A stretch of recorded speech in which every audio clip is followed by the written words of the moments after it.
नमस्कार, welcome to vocab simplified. This is Pankaj Ojha. Again आ गया हूँ आपके लिए लेकर वोकैब के कुछ इंपॉर्टेंट क्वेश्चन जो कि टीजीटी के लिए इम्पॉर्टेंट हैं, एसएससी सीजीएल के लिए इम्पॉर्टेंट हैं, सीएचएसएल के लिए इम्पॉर्टेंट हैं। आइए देखते हैं इन क्वेश्चंस को, एक एक क्वेश्चन को। इनको देखने के बाद आप कभी नहीं भूलेंगे।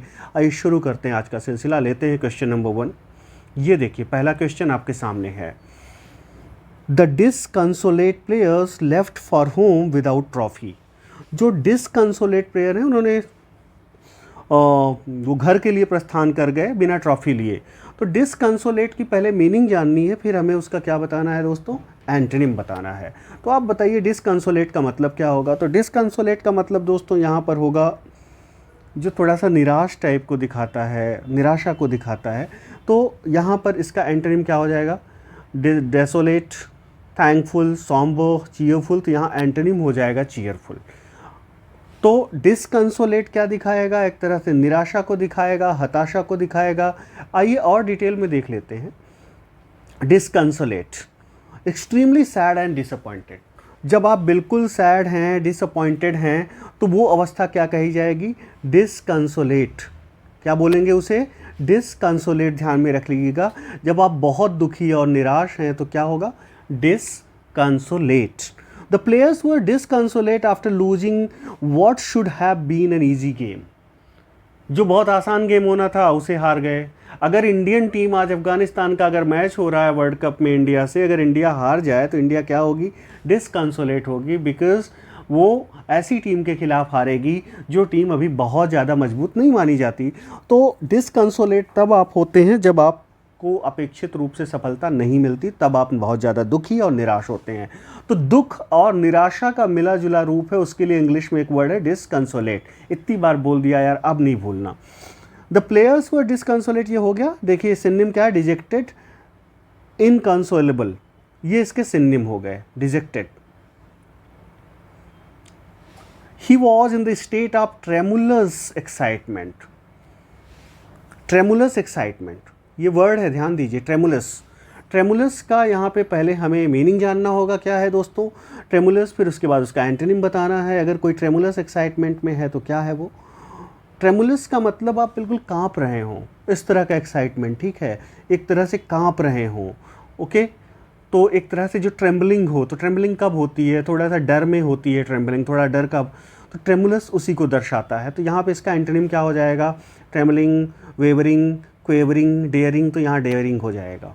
ट्रेमुलस क्या दिखाता है, ट्रेमुलस दिखाता है एक तरह से डर को दिखाता है, ठीक है। और डेयरिंग किसको दिखाता है, डेयरिंग दिखाता है हिम्मत को। तो ध्यान में रखिएगा इस वर्ड को, ट्रेमुलस डर को इंडिकेट करता है। ट्रेमुलस का मतलब थोड़ा सा आप शेक कर रहे हैं, हिल रहे हैं, ट्रेम्बल कर रहे हैं, थोड़ा सा डर रहे हैं। ओके, और डेयरिंग का मतलब साहसी। ये देखिए tremulous, shaking slightly because you are nervous causing you to shake slightly. She open the letter with tremulous hands. हाथ उसके कप रहे थे जब वो लेटर खोल रही थी, कांप रहे थे हाथ। तो ट्रेमुलस हैंड्स। सिनोनिम देखिए, पोसिलोनिमस हो गया, ध्यान में रखिएगा, क्वेवरिंग हो गया, श्रिंकिंग हो गया, हिस्टेरिक हो गया, टिमिड हो गया। क्वेश्चन नंबर 3, आप हमारा चैनल वोकैब सिंप्लीफाइड के अलावा द वॉरियर्स ऑफ इंग्लिश भी ज्वाइन कर सकते हैं। जो candidates TGT, PGT, LT grade इन सब की तैयारी कर रहे हैं उनके लिए है ये। तो एसएससी सीजीएल और टीजीटी सभी की, वोकैब के लिए, सभी के लिए है। जो लोग वोकैब की तैयारी कर रहे हैं उन सबको डेडिकेटेड है, खासकर एसएससी सीजीएल वाले। The campaign has been long and arduous. तो आर्डुअस का मतलब क्या होगा, the campaign has been long and arduous. Arduous का सिनोनिम बताना है, एंथुजियास्टिक, लॉफुल, स्ट्रेनुअस, फ्रूटफुल। तो यहाँ पर दोस्तों आर्डुअस का मतलब क्या हो जाएगा, आर्डुअस का मतलब यहाँ पे हो जाएगा स्ट्रेनुअस से। जो कैंपेन है, जो प्रचार है, वो लंबा प्रचार चला और आर्डुअस प्रचार चला। और आर्डुअस का मतलब है कि जहाँ पर बहुत ज़्यादा मेहनत करनी पड़े। ओके, तो बहुत ज़्यादा श्रम जहाँ पे करना पड़े किसी चीज़ में, उसे आर्डुअस कहते हैं। यहाँ स्ट्रेनुअस इसका सिनोनिम हो जाएगा। और डिटेल से देख लेते हैं, involving a lot of effort and energy specially over a period of time. तो अगर कोई कार्य आर्डुअस है, इसका मतलब उसमें बहुत मेहनत आपकी लगी है। ये देखिए यूज कैसे करते हैं दोस्तों, an arduous journey across Andes मतलब एक एंडीज़ की हमने यात्रा की जो कि बहुत आर्डुअस थी, an arduous journey of Rajasthan, बहुत राजस्थान की यात्रा की जो कि बहुत मेहनत लगी। कोई काम आप करते, द वर्क वॉज आर्डुअस, मतलब इस अगर कोई वर्क आर्डुअस है इट मीन्स उसमें बहुत एफर्ट लगा है, बहुत मेहनत लगी है दोस्तों। ये देखिए स्ट्रेनुअस, यही मतलब है स्ट्रेनुअस का, जहाँ पे मेंटल एफर्ट और एनर्जी ज़्यादा लगती है, मानसिक मेहनत ज़्यादा करनी पड़ती है। Suppose you are preparing for SSC CGL, you are doing something which is very arduous, तो इसको ध्यान में रखिएगा। देखिए the doctor advised him not to do strenuous exercise, doctor ने उसे मना किया कि कोई स्ट्रेनुअस एक्सरसाइज ना करें जिसमें बहुत ज़्यादा मानसिक मेहनत लगती हो। तो मेहनत को दर्शाता है आर्डुअस और स्ट्रेनुअस।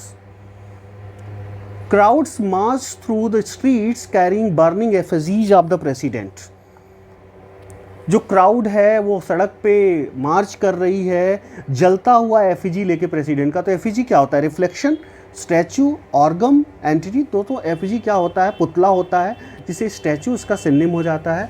अगर हम एफिजी की बात करें तो एक तरह का पुतला हो गया, स्टैचू हो गया। ओके, ध्यान में रखिएगा।